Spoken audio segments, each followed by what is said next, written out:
Hello student, आज हम करेंगे नया चैप्टर स्टार्ट और हमारा चैप्टर है सॉलिड स्टेट।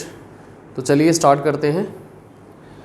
चैप्टर का नाम है सॉलिड स्टेट। तो ऑफ कोर्स हमें पता है कि हमें इस चैप्टर में सॉलिड्स के बारे में पढ़ना है, ठीक है। तो सबसे पहले मैं सॉलिड को डिफ़ाइन कर देता हूँ। लोअर क्लासेस में हमने पढ़ा था कि सॉलिड्स जो हैं, कोई भी सब्सटेंस अगर सॉलिड है तो उसकी कैरेक्टरिस्टिक क्या होती है, बताओ। A solid has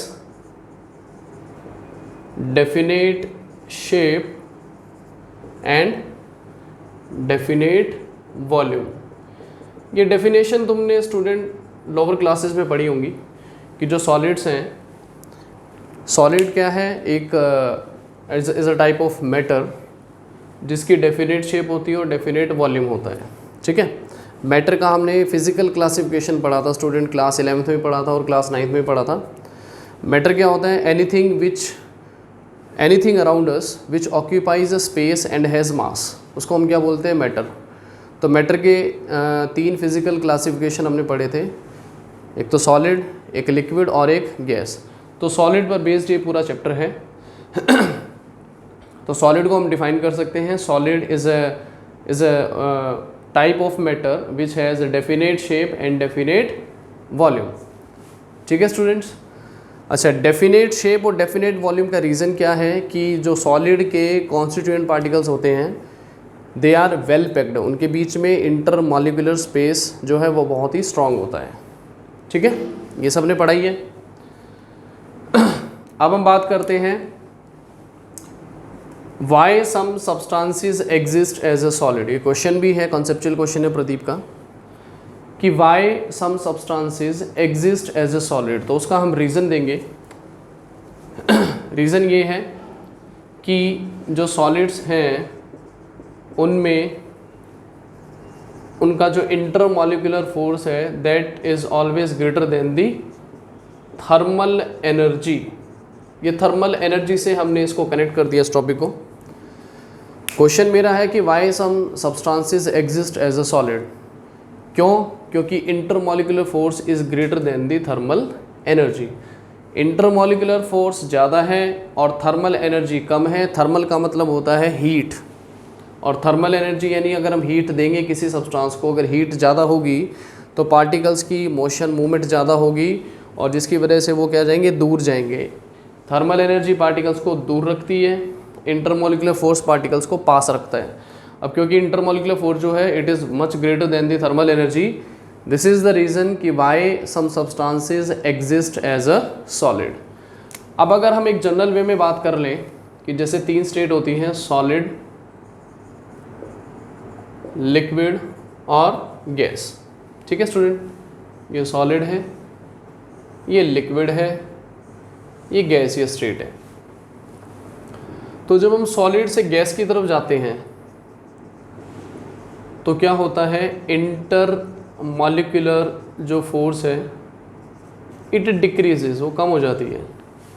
लेकिन जब हम गैस से, या इसको ऐसे भी कर सकते हो कि गैस से सॉलिड की तरफ आ रहे हैं तो इंटर मॉलिक्यूलर फोर्स इंक्रीज कर जाएगा ऑफ कोर्स, ठीक है। लेकिन जब हम सॉलिड से गैस की तरफ जा रहे हैं तो थर्मल एनर्जी इंक्रीजेस। बिल्कुल उल्टा रिलेशन है स्टूडेंट, ठीक है। सबसे ज़्यादा थर्मल एनर्जी होगी गैस की और सबसे स्ट्रांग इंटरमॉलिक्यूलर फोर्स होगा सॉलिड का। तो हमने इस कॉन्ट्रास्ट में इस टॉपिक को भी डिस्कस किया कि why some substances exist as a solid. तो हमें सिंपल ये लिखना है, because in case of solids intermolecular force is greater than the thermal energy. Clear? चलो अब हम चलते हैं आगे। हमने इस चैप्टर में पढ़ना है कि सॉलिड स्टेट की तो बात कर ही रहे हैं, तीन स्टेट होती हैं, सॉलिड, लिक्विड और गैस। सॉलिड का अब हम क्लासिफिकेशन पढ़ेंगे स्टूडेंट, कि सॉलिड को हमने बेसिकली दो कैटेगरी में डिवाइड कर रखा है जो हमने पहले कभी नहीं पढ़ा, ठीक है। सॉलिड जो है वो बेसिकली दो टाइप्स के होते हैं, सो क्लासीफाई किया हुआ है हमने, ठीक है।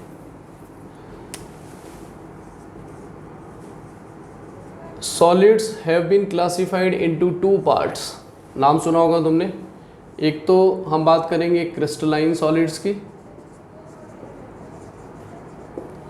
और एक हम बात करेंगे एमरफस सॉलिड्स की। ठीक है स्टूडेंट्स, जितने भी सॉलिड्स हमारे आसपास हैं हमने उसको दो कैटेगरी में डिवाइड कर रखा है, एक तो क्रिस्टलाइन सॉलिड्स और एक हम बात करेंगे एमरफस सॉलिड्स। क्रिस्टलाइन सॉलिड्स को हम ट्रू सॉलिड्स के नाम से भी जानते हैं, ठीक है, सच्चे, और इनको हम बोलते हैं स्यूडो सॉलिड्स। स्यूडो का मतलब होता है नकली, ट्रू यानी असली, स्यूडो यानी नकली। नकली क्यों कहते हैं इनको? Because they are also known as super cooled liquids. अच्छा, तुमने एक सॉलिड की प्रॉपर्टी पढ़ी होगी कि सॉलिड्स आर रिजिड। जो सॉलिड होते हैं जितने भी वो रिजिड होते हैं, है ना, और जो लिक्विड्स और गैसेस होती हैं उनको हम क्या बोलते हैं? फ्लूइड्स। फ्लूइड्स का यानी कि they have tendency to flow, और जो रिजिड होंगे वो फ्लो नहीं करते, राइट। वैसे ये प्रॉपर्टी हम आगे पढ़ेंगे। जो एमरफस सॉलिड्स हैं they have tendency to flow, that's why they are known as super cooled liquid. Clear? तो स्टूडेंट सॉलिड्स दो टाइप के हैं, फिलहाल नाम याद रखना है, एक तो क्रिस्टलाइन सॉलिड्स और हम बात करेंगे दूसरा एमरफस सॉलिड्स। तो चलो इन दोनों को हम डिफ्रेंशिएट करते हुए इनकी प्रॉपर्टीज़ को पढ़ते हैं, ठीक है, कि भाई क्रिस्टलाइन सॉलिड्स क्या हैं और एमरफस सॉलिड जो है वो क्या है।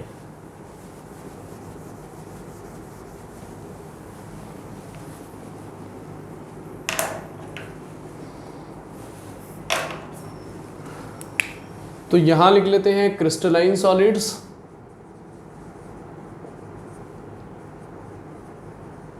ठीक है स्टूडेंट्स। प्रॉपर्टीज करेंगे डिस्कस इसकी, क्रिस्टलाइन सॉलिड्स, और यहां लिख लेते हैं अमरफस सॉलिड्स, ठीक है, कि भी इन दोनों में बेसिक डिफरेंस क्या है, किस बेसिस पर, किन प्रॉपर्टीज़ के बेसिस पर हमने सॉलिड्स को दो कैटेगरी में डिवाइड किया है, वही हम डिस्कस करने जा रहे हैं, ठीक है। तो सबसे पहले बात करते हैं कि क्रिस्टलाइन सॉलिड्स जो हैं और एमरफस सॉलिड्स में बेसिक डिफरेंस क्या है। देखो, क्रिस्टलाइन सॉलिड्स वो सॉलिड्स होते हैं जिसके कॉन्स्टिट्यूएंट पार्टिकल्स, कॉन्स्टिट्यूएंट मतलब जिस चीज़ से वो मिलके बना है। क्रिस्टलाइन सॉलिड्स वो होते हैं जिसके कॉन्स्टिट्यूएंट पार्टिकल्स जो हैं will be arranged in a definite geometrical pattern in 3-dimensional space। यानी कि वो सॉलिड जिसके पार्टिकल्स एक रेगुलर रिपीटिंग पैटर्न में होते हैं, उन सॉलिड्स को हमने नाम दिया है क्रिस्टलाइन सॉलिड्स। यानी कि क्रिस्टलाइन सॉलिड्स के पार्टिकल्स की एक परफेक्ट अरेंजमेंट होती है, एक रेगुलर रिपीटिंग अरेंजमेंट, और इनके पार्टिकल्स की जो अरेंजमेंट है वो कैसी होती है? इरेगुलर एंड नॉन रिपीटिंग, ठीक है। तो पहला डिफरेंस यही है स्टूडेंट्स कि जो कॉन्स्टिट्यूएंट पार्टिकल्स हैं, ठीक है, दी कॉन्स्टिट्यूएंट पार्टिकल्स का मतलब जिससे ये सॉलिड मिलके बना है। अब केमिस्ट्री की अगर बात करें तो सॉलिड लिक्विड गैस कोई भी हो, तो किसी भी सॉलिड लिक्विड गैस के जो कॉन्स्टिट्यूएंट पार्टिकल्स हैं वो क्या होंगे? या तो एटम्स होंगे, या आयंस होंगे, या मॉलिक्यूल्स होंगे। तो क्रिस्टलाइन सॉलिड के जो कॉन्स्टिट्यूएंट पार्टिकल्स हैं हैव रेगुलर रिपीटिंग अरेंजमेंट। यानी जो क्रिस्टलाइन सॉलिड्स के जो पार्टिकल्स हैं they have regular repeating arrangement. Amorphous का इरेगुलर एंड नॉन रिपीटिंग, ठीक है। ये मैंने डिफरेंशिएट करते हुए पॉइंट को लिख दिया कि क्रिस्टलाइन सॉलिड्स के पार्टिकल्स को अगर हम माइक्रोस्कोप की हेल्प से देखें तो उसके पार्टिकल्स का एक रेगुलर रिपीटिंग अरेंजमेंट होगा। जैसे मैं तुम्हें एग्जांपल देता हूँ, जैसे किसी क्लास में मान लो हर बेंच पे 2 स्टूडेंट्स बैठे हैं, तो उस अरेंजमेंट को क्या कहूँगा मैं? एक regular repeating arrangement in three dimensional space. और अगर किसी बेंच पे 3 बैठे हैं, किसी पे 1 बैठा है, किसी पे 2 बैठे हैं, किसी पे बैठा ही नहीं है, तो वो क्या होगा? एक irregular and non repeating arrangement, ठीक है। हम बात कर रहे हैं इन 3-डायमेंशनल स्पेस। तो क्रिस्टलाइन सॉलिड वो सॉलिड होते हैं जिसके पार्टिकल जो हैं वो अरेंज होते हैं in a regular and repeating arrangement. They have regular and repeating arrangement. इनकी कैसी होती है, इरेगुलर एंड नॉन रिपीटिंग। जैसे मैं एक डायग्राम से तुम्हें समझाने की कोशिश करता हूँ।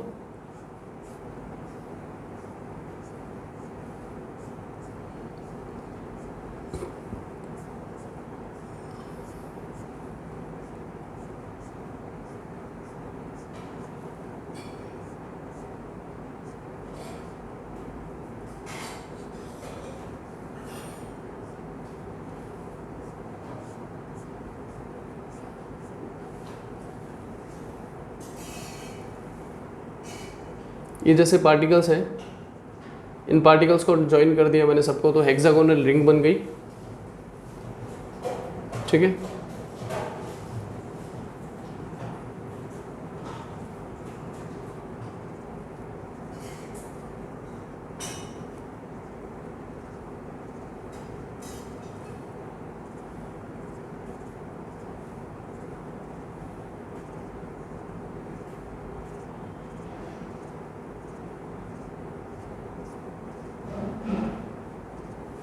ठीक है स्टूडेंट। तो तुम्हें दिख रहा होगा इसमें जो है हेक्सागोनल रिंग है, इसको 3D में अगर देख के लेफ्ट राइट ऊपर कहीं से भी बढ़ा दें इसको, तो ये क्या है, पार्टिकल्स हैं। ये देखो, ये पार्टिकल्स दिख रहे हैं, तो इससे ये शेप आ गई है। तो पार्टिकल्स जो हैं वो रिपीट होते हैं, एक रेगुलर और रिपीटिंग अरेंजमेंट होती है। ठीक है, वैसे तो ये स्ट्रक्चर स्टूडेंट्स मैंने ड्रॉ किया है क्वार्ट्ज का। क्वार्ट्ज जो है एक एग्जाम्पल है क्रिस्टलाइन सॉलिड का। ठीक है, अब अगर क्वार्ट्ज को हम पहले मेल्ट कर लें हीट करके, और उसके बाद उसकी रैपिड कूलिंग कर दें, तो पार्टिकल्स की अरेंजमेंट डिस्टर्ब हो जाती है। और कैसी हो जाती है, इरेगुलर एंड नॉन रिपीटिंग, कुछ इस तरीके से।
ठीक है स्टूडेंट, क्वार्ट्ज जिसका फॉर्मूला होता है SiO2, इसको सिलिका के नाम से भी जानते हैं स्टूडेंट। और ये है स्ट्रक्चर क्वार्ट्ज ग्लास का। फॉर्मूला सेम है, मॉलिक्यूलर फॉर्मूला, सिर्फ स्ट्रक्चरल डिफरेंस है। साफ दिख रहा है, क्वार्ट्ज में जो इसके कांस्टेंट पार्टिकल्स हैं they have a regular and repeating arrangement, and in case of quartz glass the constituent particles are arranged in an irregular and non-repeating arrangement। तो ये बेसिक डिफरेंस है स्टूडेंट कि क्रिस्टलाइन सॉलिड्स और amorphous solids में difference क्या है भैया, particles की अरेंजमेंट का। अगर तो रेगुलर रिपीटिंग अरेंजमेंट है तो उसको हम क्रिस्टलाइन सॉलिड कहेंगे, और रेगुलर और नॉन रिपीटिंग अरेंजमेंट है तो हम उसको कहेंगे एमरफस सॉलिड। ये मैंने एक एग्जांपल भी दे दिया, और एक क्वेश्चन भी आता है कई बार CBSE में पूछा गया है कि differentiate between quartz and quartz glass. तो तुम्हें सिर्फ इतना ही लिखना है कि जो क्वार्ट्ज है वो एक क्रिस्टलाइन सॉलिड है, और क्वार्ट्ज ग्लास क्या है, एक एमरफस सॉलिड। अब बेसिकली मैं तुम्हें एक चीज़ और बता देना चाहता हूँ कि हम क्रिस्टलाइन सॉलिड से एमरफस, जो क्रिस्टलाइन सॉलिड है उससे हम एमरफस सॉलिड्स बना सकते हैं। कैसे करना है, बस हमें इनके अरेंजमेंट को डिस्टर्ब करना है। अब तुमने देखा होगा स्टूडेंट, कई बार हम क्रिस्टल बनाते हैं क्रिस्टलाइजेशन प्रोसेस से, तो हम क्या करते हैं, पहले सॉल्ट, वो जो सॉल्ट होता है उसका एक्वा सॉल्यूशन बनाते हैं, फिर उसको फिल्टर कर लेते हैं, फिर उसको हीट करते हैं अप टू क्रिस्टलाइजेशन पॉइंट, उसके बाद उसको हीट करते हैं हम। तो क्वार्ट्ज से क्वार्ट्ज ग्लास कैसे बन सकता है, अरेंजमेंट को बिगाड़ना है, कैसे बिगाड़ना है, क्वार्ट्ज का पहले मोल्टन क्वार्ट्ज हम ले लेंगे, उसके बाद मतलब पहले इसको हीट करेंगे और मेल्ट कर लेंगे, उसके बाद इसकी रैपिड कूलिंग करेंगे। रैपिड कूलिंग करने से क्या है कि अरेंजमेंट डिस्टर्ब हो जाती है। जैसे कई बार हम क्रिस्टल बनाते हैं तो शेप नहीं आती। By rapid heating and rapid cooling ऐसा करने से पार्टिकल्स की अरेंजमेंट डिस्टर्ब हो जाती है। तो वही एग्जांपल है स्टूडेंट, क्वार्ट्ज में जो सिलिकॉन है उससे ऑक्सीजन टेट्राहेड्रली अरेंज्ड होते हैं in regular repeating pattern. Quartz glass में सिलिकॉन जो है ऑफ कोर्स ऑक्सीजन से टेट्राहेड्रली बॉन्डेड होगा, स्ट्रक्चर हमने पढ़ा था, टेट्राहेड्रली बॉन्डेड होगा, लेकिन अरेंजमेंट कैसा होगा, इरेगुलर एंड नॉन रिपीटिंग। तो ये एक बहुत बढ़िया एग्जांपल है क्वार्ट्ज और क्वार्ट्ज ग्लास का, और इस डायग्राम से तुम्हें समझ आ गया होगा कि बेसिक डिफरेंस क्या है। चलिए आगे चलते हैं, दूसरा डिफरेंस पे आ गए हम, दूसरे पॉइंट पे आ गए। ठीक है, अगर हम स्टूडेंट दूसरे पॉइंट की बात करें तो यहीं से बनाएंगे दूसरा डिफरेंस भी, कि क्योंकि क्रिस्टलाइन सॉलिड्स के पार्टिकल्स का एक रेगुलर रिपीटिंग अरेंजमेंट होता है, इसी वजह से they have definite geometrical shapes. अब पार्टिकल्स अगर रेगुलर रिपीटिंग अरेंजमेंट होगी तो उनकी शेप भी कैसी होगी, डेफिनेट का मतलब fixed, they have definite geometrical shapes. जैसे हम क्रिस्टल बनाते हैं, ठीक है, पोटेशियम एल्यूम के हमने बनाए थे, ऑक्टाहेड्रल बनाए थे, कॉपर सल्फेट के हमने बनाए थे, है ना, ट्राइक्लिनिक, मोहर सॉल्ट के मोनोक्लिनिक। तो शेप आती है क्योंकि इनकी अरेंजमेंट कैसी होती है, रेगुलर और रिपीटिंग। तो crystalline solids have definite geometrical shapes. अब इनकी इरेगुलर है तो इनकी क्या होगी, indefinite geometrical shapes, they have indefinite geometrical shapes. ये तो पार्टिकल्स के अरेंजमेंट से पता लग ही रहा है। चलिए आगे चलते हैं। क्रिस्टलाइन सॉलिड्स शोज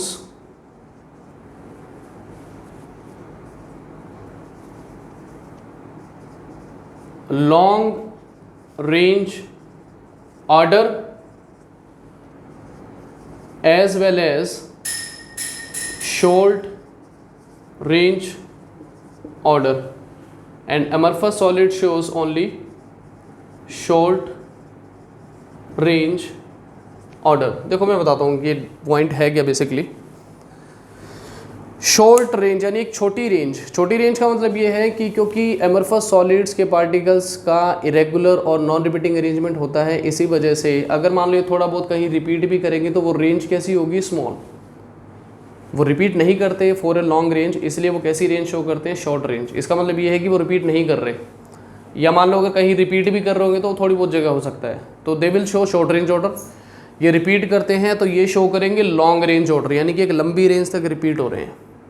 लेकिन नोट करने वाली बात क्या है, मैंने इसमें एक ये चीज़ भी ऐड कर दी कि क्रिस्टलाइन सॉलिड जो हैं वो शॉर्ट रेंज ऑर्डर भी शो करते हैं। इसका मतलब तो ये है कि कहीं ना कहीं क्रिस्टलाइन सॉलिड्स के पार्टिकल्स का अरेंजमेंट भी कैसा होता है, इरेगुलर एंड नॉन रिपीटिंग। मैं तुम्हें क्लियर कर देना चाहता हूँ स्टूडेंट, अगर हम एक्सपेरिमेंटली या प्रैक्टिकली बात करें तो no solid is basically a perfectly crystalline solid. कोई भी सॉलिड जो है रूम टेम्परेचर की अगर हम बात करें तो रूम टेम्परेचर पे कोई भी सॉलिड परफेक्टली क्रिस्टलाइन नहीं होता। क्यों नहीं होता, इसका मतलब ये है कि कहीं ना कहीं डिसऑर्डर तो इसके स्ट्रक्चर में भी होगा। ठीक है, एक टॉपिक आएगा आगे डिफेक्ट्स, वो इसी से लिंक्ड है कि no solid is perfectly crystalline solid at room temperature. और अगर मैं तुम्हें एक्स्ट्रा बताऊं तो अगर कोई सॉलिड परफेक्टली क्रिस्टलाइन एग्जिस्ट करेगा तो वो करेगा 0 केल्विन टेम्परेचर पे, जिसको हम बोलते हैं थर्ड लॉ ऑफ थर्मोडायनेमिक्स। ठीक है स्टूडेंट, अगर कोई सॉलिड परफेक्टली क्रिस्टलाइन होगा तो वो किस टेम्परेचर पे एग्जिस्ट करेगा, 0 केल्विन यानी -273 डिग्री सेल्सियस। और उससे लो टेम्परेचर तो मेंटेन कर ही नहीं सकते, वो मिनिमम टेम्परेचर होता है, क्योंकि उस टेम्परेचर के बाद जो है वो वॉल्यूम नेग्लिजिबल हो जाता है, सबको पता ही होगा। तो कहने का मतलब ये है कि ये लॉन्ग रेंज तो शो करते ही हैं, कहीं कहीं पे ये शॉर्ट रेंज भी शो करते हैं। रिपीट कर रहे हैं ये लॉन्ग रेंज, लेकिन कहीं ना कहीं डिसऑर्डर इसमें भी होगा, तो ये शॉर्ट रेंज शो करते हैं। ये तो है ही डिसऑर्डर वाला, तो ये शॉर्ट रेंज ही शो करेगा। तो मेरे ख्याल से ये पॉइंट सबको क्लियर है स्टूडेंट। चलो आगे चलते हैं। जो कि क्रिस्टलाइन सॉलिड्स होते हैं, अगर इसकी प्रॉपर्टी की बात करूं तो they have sharp melting points. इनका मेल्टिंग पॉइंट शार्प होता है। शार्प का मतलब फिक्स्ड है कि मान लो अगर इनका मेल्टिंग पॉइंट है 50 डिग्री सेल्सियस सपोज, या मान लो 200 डिग्री सेल्सियस है, तो उसी टेम्परेचर पे मेल्ट होंगे, ना 201 पे होंगे ना 199 पे। शार्प का मतलब दे है फिक्स्ड मेल्टिंग पॉइंट्स। इनका क्या होगा, these solids melts over a range of temperature, मतलब एक रेंज आ जाएगी, एक फिक्स्ड पॉइंट नहीं होगा। ठीक है, मान लो इनका जो मेल्टिंग पॉइंट है वो है 200 से लेके 205 डिग्री सेल्सियस तक, तो वो किसी भी टेम्परेचर पे मेल्ट हो जाएंगे। ठीक है, फिक्स नहीं होगा। क्लियर, चलो आगे चलते हैं। ये तो मैंने बता ही दिया कि जो क्रिस्टलाइन सॉलिड्स हैं हम इनको किस नाम से जानते हैं, they are also known as true solids. ठीक है, अमरफस सॉलिड्स को हम किस नाम से जानेंगे, अमरफस सॉलिड्स को हम बोलते हैं स्यूडो सॉलिड्स। ठीक है, and they are also known as super cooled liquids. अब इस पर भी क्वेश्चन बनते हैं स्टूडेंट दो। ये ट्रू सॉलिड्स इसलिए भी नहीं है क्योंकि नाम आ गए ना लिक्विड, लिक्विड वो लिक्विड को हम फ्लूइड्स बोलते हैं। बेसिकली जो एमरफस सॉलिड्स हैं इनके पार्टिकल्स जो हैं वो फ्लो कर सकते हैं, they have tendency to flow, इसलिए ये ट्रू सॉलिड्स नहीं है, ये स्यूडो सॉलिड्स हैं। और ये हम एक एग्जांपल से ये चीज़ प्रूव कर सकते हैं। जैसे क्वेश्चन भी है ये सीबीएसई बोर्ड में आया हुआ कि जो विंडो के ग्लास होते हैं, ग्लास अगर हम उसकी थिकनेस को देखें या ऑब्ज़र्व करें तो बॉटम से तो वो ग्लास होता है थिक यानी मोटा, और टॉप से वो होता है थिन यानी कि पतला। ठीक है, ग्लास। उसका रीज़न क्या है, क्योंकि जो ग्लास है वो एक अमरफस सॉलिड है। Amorphous solids are known as super cooled liquids and they have tendency, their particles have tendency to flow. उनके क्योंकि हमने नाम लिक्विड का दी थी ना, सुपर कूल्ड लिक्विड, यानी उनके पार्टिकल्स फ्लो कर जाते हैं, और फ्लो करने की वजह से वो जो खिड़की का जो ग्लास होता है वो बॉटम से थिक होता है और टॉप से होता है थिन। ठीक है, तो इस क्वेश्चन को तुम्हें अच्छे से करना है। क्वेश्चन आता है सीबीएसई में कि why the glass of pane window is thick at the bottom and thin at the top. तो तुम्हें सिंपल लिखना है because glass is an amorphous solid, amorphous solids are also known as super cooled liquids and they have tendency to flow कर जाते हैं। इसी वजह से वो जो खिड़की का जो ग्लास होता है वो बॉटम से हमेशा थिक होता है और टॉप से होता है थिन। ठीक है, और इसी पर बेस्ड एक क्वेश्चन और मैं डिस्कस करना चाहता हूँ स्टूडेंट्स कि जो बहुत पुरानी बिल्डिंग्स होती हैं, अगर तुमने कोई गवर्नमेंट अपार्टमेंट देखा है या सिविल हॉस्पिटल विजिट किया है, तुमने देखा होगा जो उनके ग्लासेस होते हैं वो कुछ मिल्की से अपीयर होते हैं। ठीक है, आफ्टर मैनी ईयर्स, जब वो पुराना मतलब जैसे जब नया ग्लास लगता है तो ट्रांसपेरेंट होता है, लेकिन काफ़ी सालों के बाद वो है इट बिकम्स मिल्की, वो मिल्की सा दिखाई देता है। उसका रीज़न सुन लो स्टूडेंट, जो ग्लास है सबको पता है अगेन वो क्या है, अमरफस सॉलिड है। ठीक है, तो due to heating in a day and cooling at night it acquires crystalline character. अब क्रिस्टल हम कैसे बनाते हैं, पहले हीट करते हैं फिर कूल करते हैं। तो जो ग्लास है वो अमरफस सॉलिड तो है, ये तो मैं क्लियर कर चुका हूँ। ठीक है, वो मिल्की क्यों हो जाता है, क्योंकि दिन में टेम्परेचर बढ़ेगा, हीटिंग होती है, रात को टेम्परेचर कम हो जाता है, कूलिंग हो जाती है। तो वो जो ग्लास है जो कि अमरफस सॉलिड था वो एक्वायर कर लेता है crystalline character, that's why it becomes milky. ठीक है, समझ आ गया। तो दो क्वेश्चन है विंडो ग्लास पे, एक तो वो बॉटम से थिक होता है टॉप से थिन होता है, दूसरा वो काफ़ी टाइम के बाद, काफ़ी ईयर्स के बाद इट बिकम्स मिल्की। तो क्लियर है स्टूडेंट ये चीज़। चलो आगे चलते हैं। अब एक पॉइंट जो है वो हम यहीं से बना लेते हैं कि जो क्रिस्टलाइन सॉलिड्स हैं they give clean cleavage when cut with a knife. मतलब अगर हम किसी क्रिस्टलाइन सॉलिड को अगर नाइफ से कट करने की कोशिश करते हैं, शार्प नाइफ से, और उसको कट करते हैं तो कैसी क्लीवेज देते हैं, क्लीन क्लीवेज लाइक दिस। ठीक है, जैसे मान लो ये पार्ट है,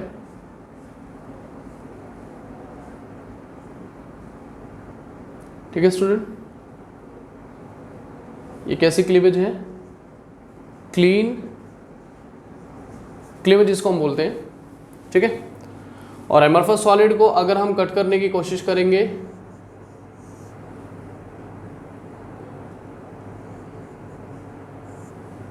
तो ये कैसी क्लीवेज देते हैं, रफ। ठीक है, ये रफ क्लीवेज देते हैं। रीज़न वही है क्योंकि इसके पार्टिकल्स एक रेगुलर रिपीटिंग अरेंजमेंट में होते हैं। तो कट करेंगे तो हमेशा कैसे क्लीवेज देंगे, क्लीन, और ये कैसी देंगे, रफ। ठीक है, चलो property number 7, crystalline solids have definite heat of fusion. ठीक है, 1 2 3 4 5 6, ओके 4 5 6 7। अच्छा ये तो मैंने लिखा नहीं, यहाँ पे ये देंगे रफ क्लीवेज, वो क्लीन क्लीवेज देते हैं when cut with knife. 7 difference, इनका होगा इंडेफिनेट हीट ऑफ फ्यूजन। देखो फ्यूजन का मतलब होता है मेल्टिंग, यानी सॉलिड को लिक्विड में कन्वर्ट करना, सॉलिड का लिक्विड में चेंज होना, उस प्रोसेस को फ्यूजन बोलते हैं। अब डेफिनेट का मतलब फिक्स्ड हीट ऑफ फ्यूजन, यानी कि जो क्रिस्टलाइन सॉलिड्स हैं उनको मेल्ट करने के लिए जो हम उसको हीट देंगे वो होगी फिक्स्ड। मतलब बात तो वही हो गया कि उनका मेल्टिंग पॉइंट क्या है, फिक्स्ड है। अगर उनका मेल्टिंग पॉइंट फिक्स्ड है तो उनकी जो हीट ऑफ फ्यूजन है वो भी क्या होगी, फिक्स्ड। यानी कि उनको मेल्ट करने के लिए जो हीट देंगे वो होगी फिक्स्ड, हीट रिक्वायर होगी फिक्स्ड। अब क्योंकि इनका मेल्टिंग पॉइंट फिक्स नहीं है तो इनकी हीट ऑफ फ्यूजन भी क्या होगी, इंडेफिनिट। मेरे ख्याल से ये चीज़ भी क्लियर है सबको। ठीक है, अब करते हैं लास्ट डिफरेंस डिस्कस, जो कि सबसे इंपॉर्टेंट डिफरेंस है क्रिस्टलाइन सॉलिड्स और अमorphous सॉलिड्स में, कि जो क्रिस्टलाइन सॉलिड्स हैं they are anisotropic in nature. ठीक है, सबसे मेन डिफरेंस है स्टूडेंट ये, और अमorphous सॉलिड्स हैं आइसोट्रॉपिक इन नेचर।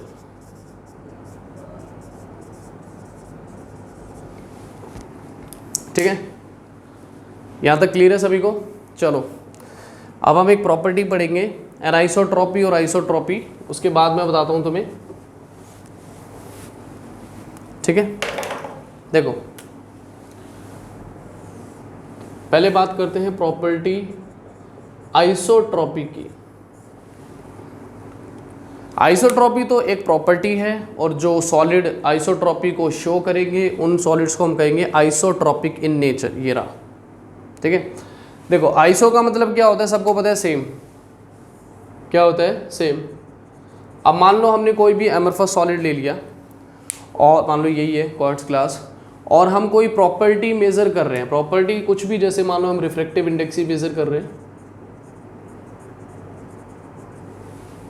ठीक है, कोई भी प्रॉपर्टी अगर हम मेजर कर रहे हैं, मान लो रिफ्रैक्टिव इंडेक्स मेजर कर रहे हैं, एक राइट साइड से, एक लेफ्ट साइड से, एक टॉप से, बॉटम से, मतलब डिफरेंट डिफरेंट डायरेक्शन से अगर हम कोई प्रॉपर्टी मेजर करते हैं इस सॉलिड की, और अगर वैल्यूज सेम आती है फ्रॉम ऑल डायरेक्शन, सपोज मैं रिफ्रैक्टिव इंडेक्स मेजर कर रहा हूँ लेफ्ट से, राइट से, टॉप से, बॉटम से, कहीं से भी, इन ऑल डायरेक्शन, और अगर वैल्यूज आती है सेम, ठीक है, तो उस प्रॉपर्टी को हम बोलते हैं आइसोट्रॉपी। क्या बोलते हैं, आइसोट्रॉपी।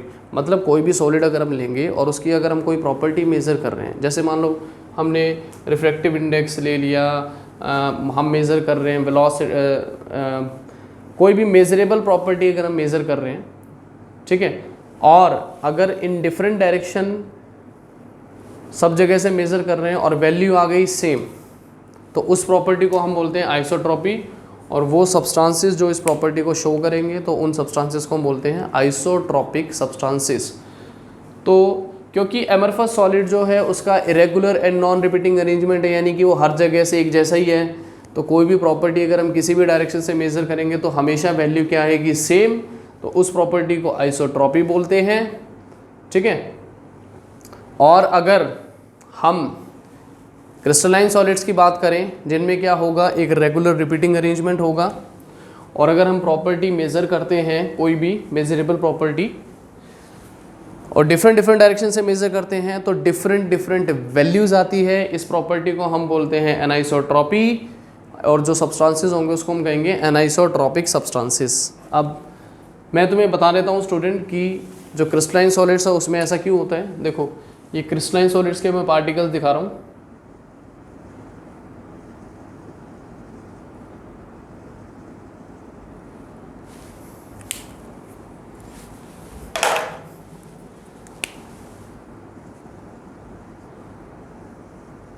एक रेगुलर रिपीटिंग अरेंजमेंट है पार्टिकल्स का।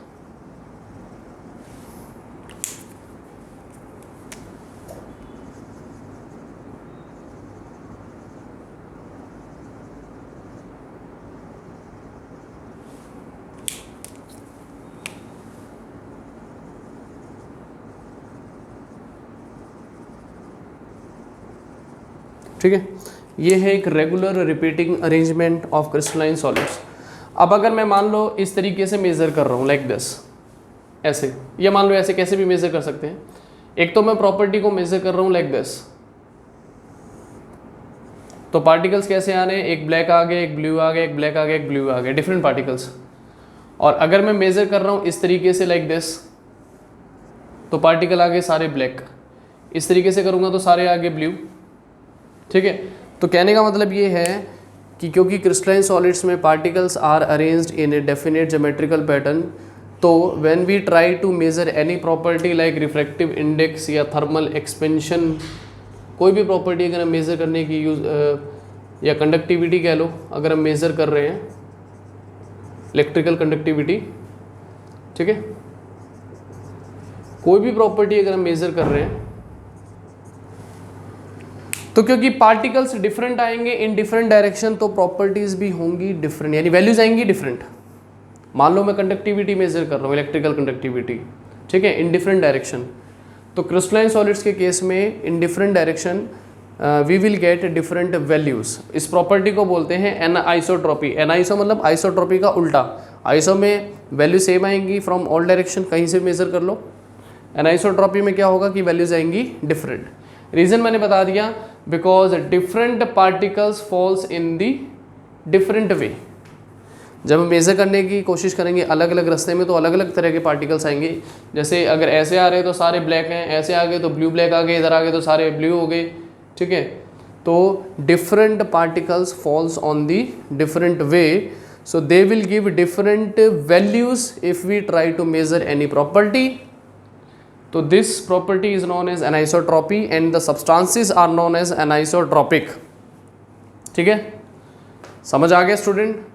तो ये था क्रिस्टलाइन और एमरफस सॉलिड में डिफरेंसेस उनकी प्रॉपर्टीज़ के बेसिस पर। अब बात कर लेते हैं एग्जांपल्स की। क्रिस्टलाइन सॉलिड्स में जो एग्जांपल्स आएंगे वो क्या आएंगे, जितने भी हमारे पास सॉलिड एलिमेंट्स हैं। अगर मैं एग्जांपल्स की बात करूं, ऑल सॉलिड एलिमेंट्स, जिसमें मेटल्स भी आ गए, नॉन मेटल्स भी आ गए, ठीक है। और अगर मैं एमरफस सॉलिड्स के एग्जांपल्स की अगर बात करूं, तो हम इसमें क्या ले सकते हैं, रबड़ ले सकते हैं, ग्लास ले सकते हैं, ठीक है, पॉलीमर्स ले सकते हैं, प्लास्टिक्स ले सकते हैं, एटसेट्रास, ठीक है। तो एग्जांपल्स भी थोड़ा ध्यान रखना, मतलब जिनको हम क्रिस्टलाइन फॉर्म में ऑब्टेन कर सकते हैं वो सारे एग्जांपल आ जाएंगे क्रिस्टलाइन सॉलिड्स में, और जिनको अटेन नहीं कर सकते वो आ जाएंगे एमरफस सॉलिड्स में। तो क्लियर है स्टूडेंट यहाँ तक। चलो आगे चलते हैं। तो हमने स्टूडेंट्स सॉलिड्स को डिफरेंशिएट कर दिया, या ये को क्लासीफाई कर दिया दो पार्ट्स में, एक क्रिस्टलाइन और एक अमरफस। अब हमें पढ़ना क्रिस्टलाइन सॉलिड ही है इस चैप्टर में, क्योंकि क्रिस्टलाइन सॉलिड्स को हमने फर्दर 4 कैटेगरी में डिवाइड कर रखा है स्टूडेंट्स, ठीक है। कौन कौन से टाइप्स आ जाएंगे अब इसमें, आयनिक solids, covalent solids, molecular solids, ठीक है, और मेटेलिक सॉलिड्स। तो क्रिस्टलाइन सॉलिड जो भी हैं हमने उनको क्लासीफाई किया हुआ है फर्दर। तो फर्दर क्लासिफिकेशन की आज हम बात करेंगे, ठीक है। तो ये सारा बेसिक है। और स्टूडेंट 4 क्वेश्चन जो है हमने अभी तक सीबीएसई के कवर कर लिए हैं। एक बार मैं क्वेश्चंस बता देता हूँ कौन कौन से। सबसे पहले हमने पढ़ा कि why some solids exist as, why some substances exist as a solid. दूसरा, why glass of the window is thicker at the bottom and thin at the top. Third question, why glass of the window after some years becomes milky. ठीक है student. And last question was differentiate between quartz and quartz glass. तो total 4 question जो हैं वो हमने discuss किए हैं, जो सीबीएसई बोर्ड में आ सकते हैं, और इवन कुछ क्वेश्चन जो हैं वो आए भी हैं सीबीएसई बोर्ड में डायरेक्ट ठीक है, तो ये तो हमने पढ़ लिया कि सॉलिड्स को हमने दो कैटेगरी में डिवाइड कर रखा है, एक क्रिस्टलाइन और दूसरा एमोफस। अब बात करते हैं स्टूडेंट, क्रिस्टलाइन सॉलिड्स को हमने फर्दर कितने पार्ट्स में डिवाइड किया है। तो स्टूडेंट हमने डिवाइड किया है 4 पार्ट्स में।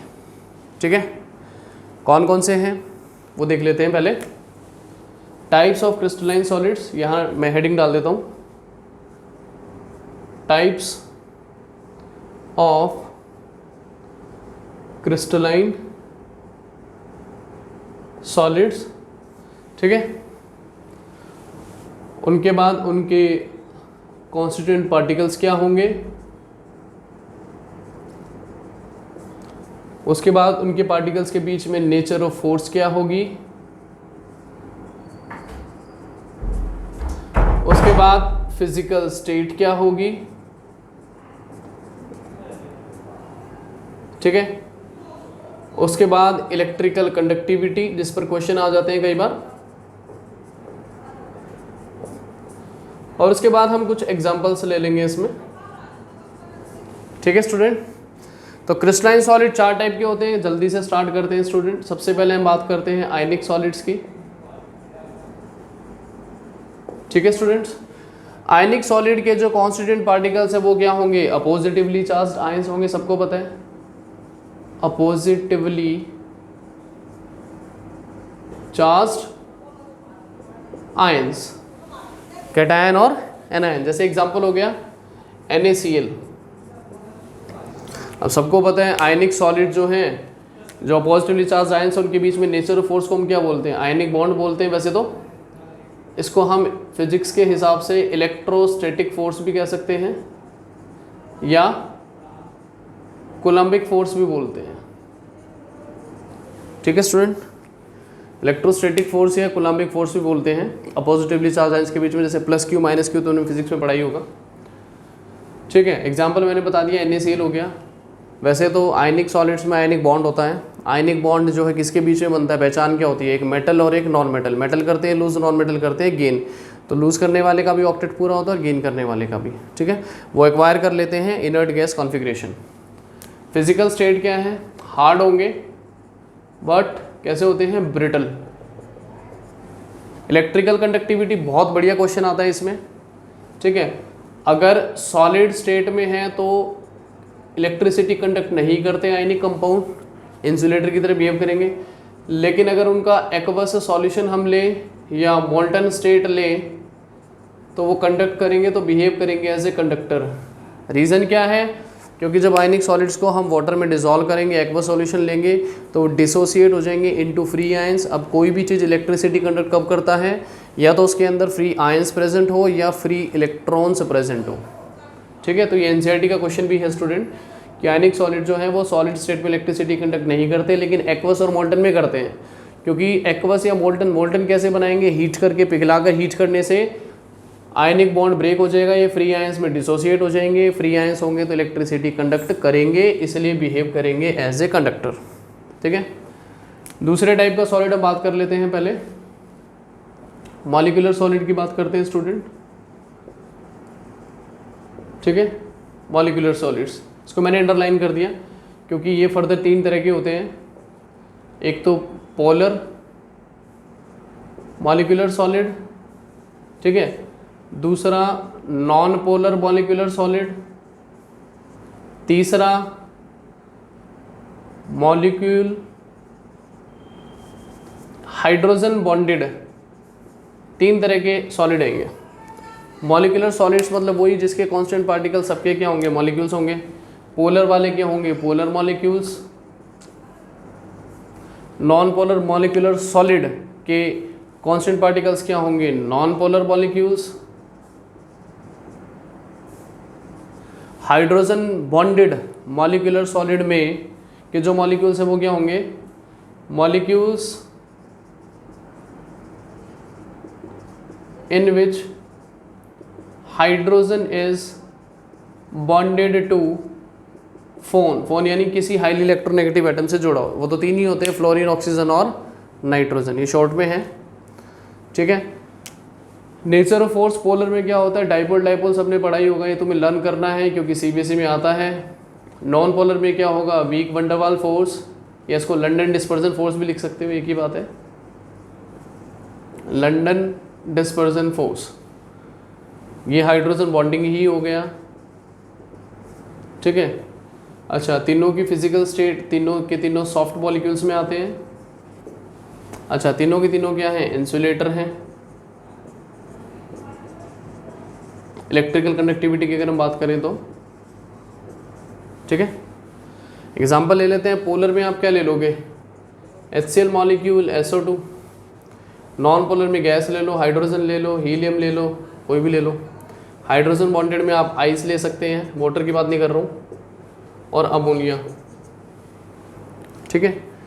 तो ये हैं मॉलिक्यूलर सॉलिड जिसके कांस्टेंट पार्टिकल्स मॉलिक्यूल्स ही होंगे। पोलर वाले में पोलर, नॉन पोलर वाले में नॉन पोलर। हाइड्रोजन बॉन्डेड में वो मॉलिक्यूल जिसमें हाइड्रोजन जुड़ा होगा किसी हाईली इलेक्ट्रोनेगेटिव एलिमेंट से। अब ये तो तुम्हें पता ही होगा कि पोलर और नॉन पोलर मॉलिक्यूल क्या होते हैं, ठीक है। अगर नहीं पता है तो एक बार जल्दी से बता देता हूँ। जब दो डिफरेंट एटम कोवलेंट बॉन्ड बनाते हैं, कोवलेंट बॉन्ड की पहचान क्या होती है, नॉन मेटल के पीछे बनेगा, ध्यान देना। दो डिफरेंट एटम जब क्या बनाते हैं, कोवलेंट बॉन्ड, तो जिसकी इलेक्ट्रोनेगेटिविटी वैल्यू ज़्यादा होती है तो वो इस बॉन्ड पर इलेक्ट्रॉन को अपनी तरफ खींच लेता है। अब इलेक्ट्रॉन पेयर जिसकी तरफ जाएगा उस पर क्या आ जाएगा, पार्शियल डेल्टा नेगेटिव चार्ज, जहाँ से जाएगा उस पर पार्शियल डेल्टा पॉजिटिव चार्ज। तो क्योंकि इस पर अपोजिट चार्ज आ गया, पॉजिटिव और नेगेटिव, तो ऐसे मॉलिक्यूल्स को हम क्या कहते हैं, पोलर मॉलिक्यूल्स। जैसे क्योंकि इसमें दो पोल बन गए, एक पॉजिटिव और एक नेगेटिव। नॉन पोलर में दोनों सेम एटम होंगे, इलेक्ट्रोनेगेटिविटी सेम होगी, इलेक्ट्रॉन क्लाउड कहीं नहीं जाएगा, तो कोई चार्ज प्रोड्यूस नहीं होगा, तो ये कैसा मॉलिक्यूल है, नॉन पोलर। क्लियर। चलो, अब तीसरा क्लासिफिकेशन जो है वो हम बात करेंगे कोवलेंट सॉलिड्स की।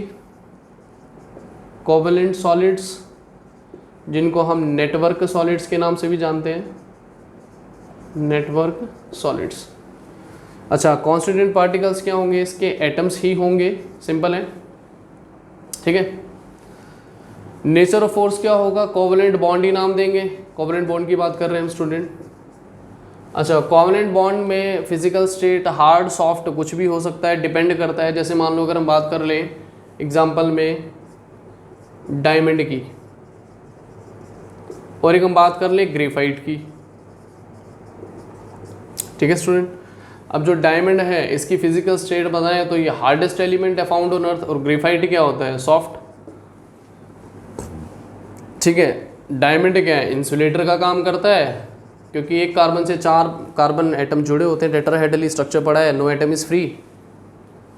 ग्रेफाइट में एक कार्बन एटम से 3 एटम फ्री होते हैं, मतलब 3 एटम जुड़े होते हैं, एक एटम फ्री होता है, तो ये बिहेव करता है एज ए कंडक्टर। तो प्रॉपर्टी डिपेंड करती है कोवलेंट सॉलिड्स में कि हार्डनेस भी, हार्ड भी हो सकते हैं और सॉफ्ट भी हो सकते हैं, ठीक है। क्लियर है। फोर्थ टाइप का जो सॉलिड्स हम आज डिस्कस करेंगे, जो आज का हमारा लास्ट टॉपिक भी है स्टूडेंट, इनको अच्छे से याद करना है तुम्हें, क्योंकि इस टेबल से कई बार क्या होता है कि कोई एग्जांपल दे के ये पूछ लिया जाता है कि बताओ ये कौन सा सॉलिड है, और ये बहुत बार CBSE में आया हुआ है। तीसरा हम बात कर लेते हैं स्टूडेंट मेटेलिक सॉलिड्स की, इसकी मेटेलिक सॉलिड्स, ठीक है। मेटेलिक सॉलिड्स में बॉन्ड होता है, मेटेलिक बॉन्ड होता है, जैसे आयनिक में आयनिक होता है, कोवलेंट में कोवलेंट, मेटेलिक में मेटेलिक। मेटेलिक सॉलिड के जो कांस्टेंट पार्टिकल्स है वो क्या होते हैं भाई, metal ions and free electrons, इसको अभी डिस्कस करेंगे हम, ठीक है। Physical state of course metals hard होते हैं, हार्ड ही है भाई। इलेक्ट्रिकल कंडक्टिविटी, कंडक्टर होंगे in all state, even in solid state, solid state में भी होंगे। क्यों, क्योंकि सॉलिड स्टेट में क्या प्रेजेंट है, फ्री इलेक्ट्रॉन्स। मैंने अभी भी बताया स्टूडेंट, कोई भी चीज़ इलेक्ट्रिसिटी कंडक्ट कब करेगी, या तो फ्री आयंस प्रेजेंट हो या फ्री इलेक्ट्रॉन्स, ठीक है। एग्जाम्पल्स क्या ले सकते हो, all metals, all solid metals and even alloys, ठीक है। क्योंकि एलॉयज में भी क्या होते हैं, एलॉयज क्या, मिक्सचर ऑफ इधर 2 मेटल्स और 1 metal and 1 non metal. Non metal से एलॉय नहीं बनता, सबको पता है, ठीक है। तो ये टेबल बहुत अच्छे से थॉरली तुम्हें लर्न करनी है, ठीक है। ज़्यादा प्रॉपर्टी नहीं है, 1 2 3 4 5 प्रॉपर्टीज़ बहुत अच्छे से लर्न कर लेना, बाकी जनरल प्रॉपर्टीज़ तुम्हें बताइए इनकी, ठीक है। चलो, अब मैं तुम्हें स्टूडेंट आज के लिए लास्ट टॉपिक कराऊंगा, मेटेलिक बॉन्ड क्या होता है, उसके बारे में आज हमें डिस्कस करना है। तो चलो जल्दी से इसको डिस्कस कर लेते हैं।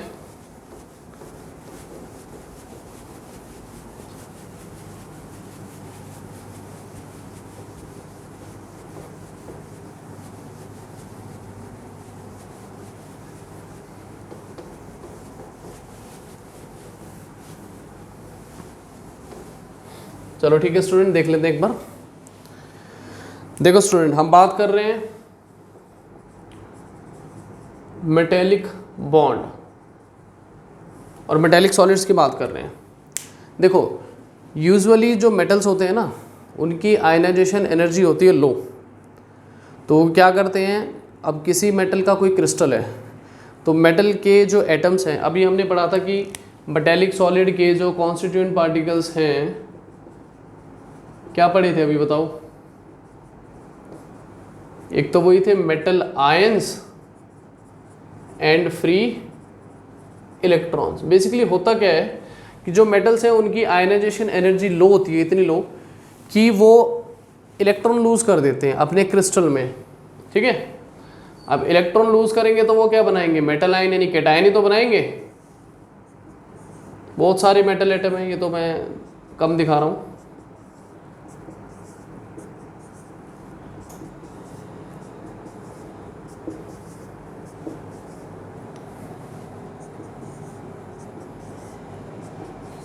ठीक है, ये इलेक्ट्रॉन्स हैं, फ्री इलेक्ट्रॉन्स।